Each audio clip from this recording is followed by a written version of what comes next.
اچھا کچھ لوگ ایسے ہوتے ہیں جو ڈر کے بعض چیزیں بیان کرتے ہیں. مولانا ابو نور صاحب کوٹل بھی رحمت اللہ علیہ فرمایا کرتے تھے کہ میرے والد صاحب نے مجھے کہا تھا کہ پتر اسی مولوی ہاں پڑھن پڑھان دا کام کرنا, اس گل نو پریشانی نال نہیں بیان کرنا. تو کچھ لوگ کہتے ہیں مینوں مولوی نہ سمجھی. وہ کہنے لگے تسی سانو سمجھیا جے بھئی اسی ہیں نہیں, کوئی اس میں شرم والی بات ہے؟ یہ کوئی پریشانی ہے اس میں؟ بڑے بڑے بزرگوں کے اعلیٰ حضرت فاضل بریلوی رحمت اللہ علیہ تک بڑے بڑے بزرگوں کے نام کے ساتھ یہ لفظ استعمال ہوتا رہا.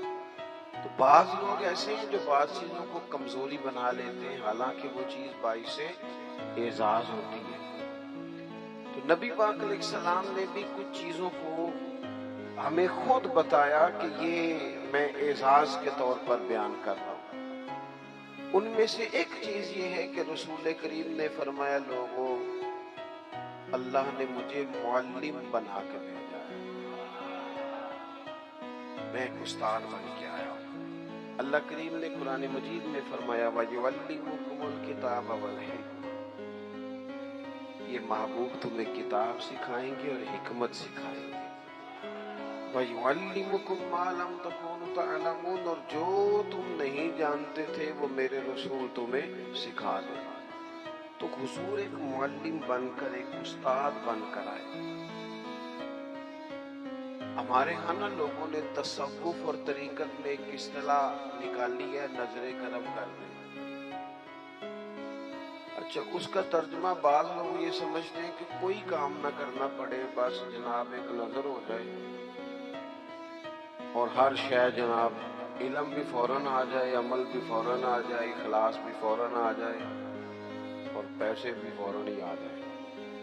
یہ بھی ساتھ اس میں شامل ہوتا ہے. لوگ سمجھتے ہیں کہ شاید نظر کرم اس کا معنی ہے کائنات میں سب سے بڑی نظر جو کرم والی ہے وہ تو مدینے والے رسول,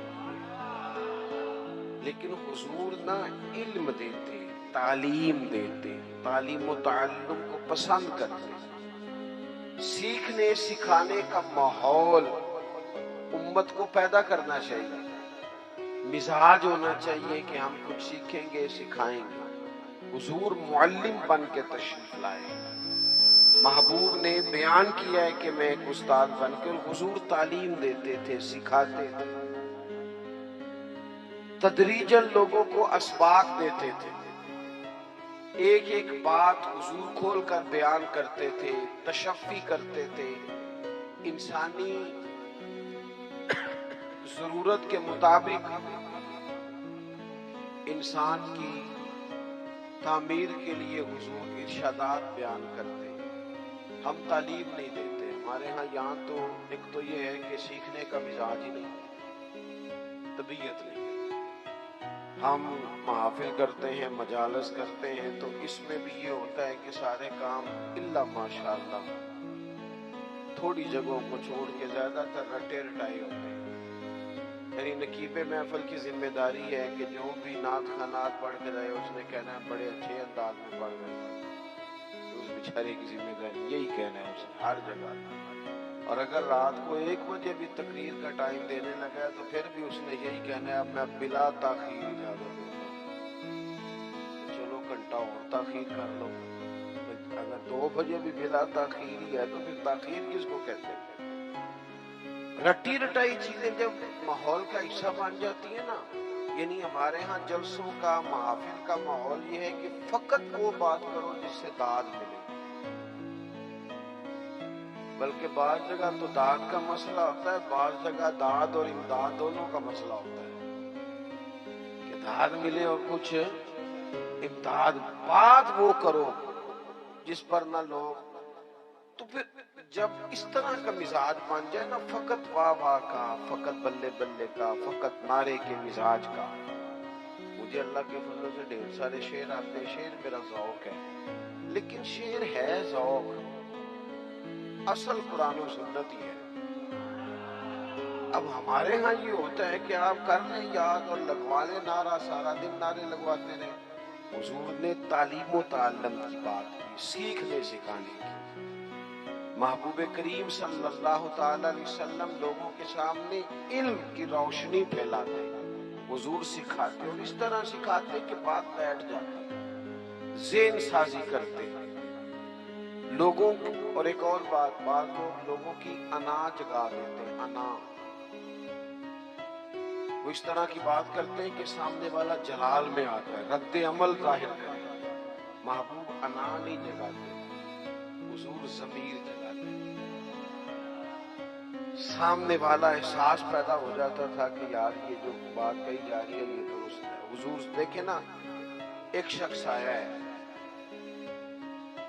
اس نے آتے ہی حضور کی بارگاہ میں ایسی بات کی ہے کہ جو درست نہیں تھی. لوگوں نے اس کی بات کو ناگوار محسوس کیا. اس نے آتے ہی کہا کہ یا رسول اللہ صلی اللہ تعالی علیہ وسلم، مجھے زنا کی اجازت ہے، زنا کرنا ہے. معاذ اللہ سبحان اللہ. اب یہ بڑی سخت بات ہے، اس نے کر دی. صحابہ کرام علیہم رضوان فرماتے تشویش ہوئی ہمیں کہ کیسی اس نے عجیب بات کی. حضور نے اسے بٹھا لیا اور بٹھا کر کے یہ تعلیم دینے کا انداز ہے، سمجھانا ہے، تعمیر کرنا ہے.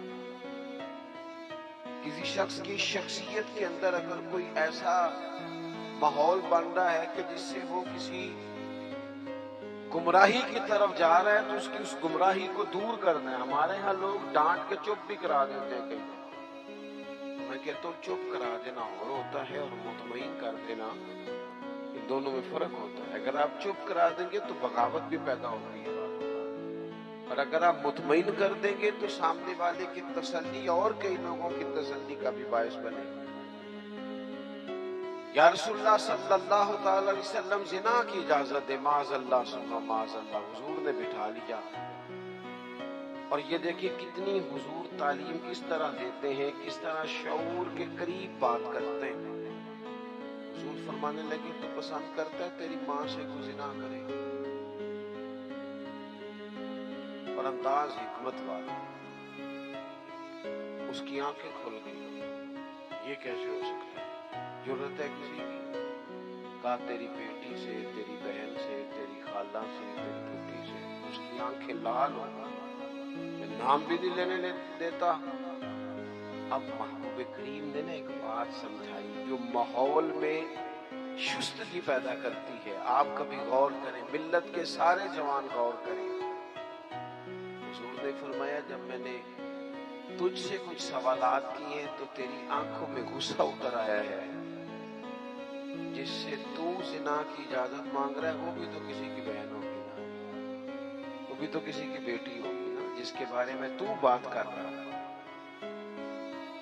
تو اب آپ میری بات کو سمجھ لیں کہ جو بات بندہ اپنے گھر کے لیے پسند نہیں کرتا.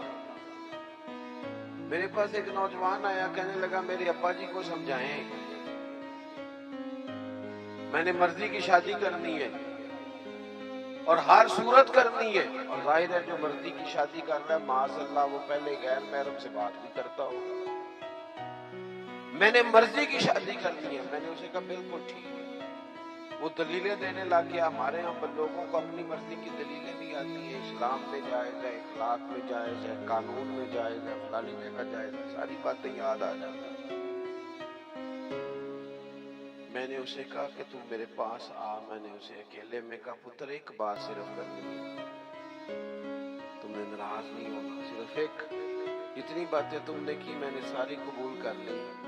بس میرا سوال یہ ہے کہ پسند کی شادی کرنا صرف تیرے لیے جائز ہے یا تیری ہمشیرہ کے لیے بھی جائز ہے؟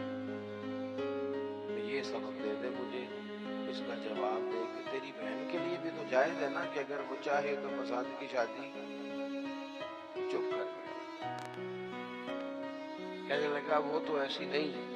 میں نے کہا چل تو ہے نا، وہ ایسی تھی تو تو ہے نا، اللہ کرے ایسی ہو بھی نہ، صرف مثال سمجھانے کے لیے عرض کیے کہ ہم جب دعوے کر رہے ہوتے ہیں کسی کی بہن کے لیے